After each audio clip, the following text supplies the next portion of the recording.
కాబట్టి ఆయన న్యాయము తీర్చగలుగుతూ ఉన్నాడు.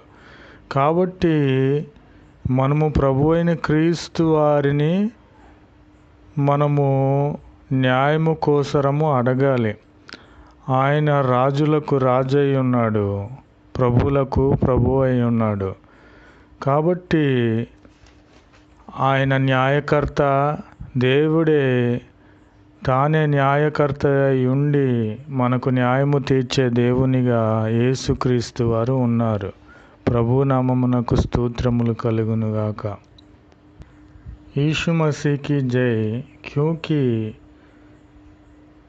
परमेश्वर यीशु मसीह तो मन की गुप्त बातों को जानता है। यीशु मसीह राजों का राजा है।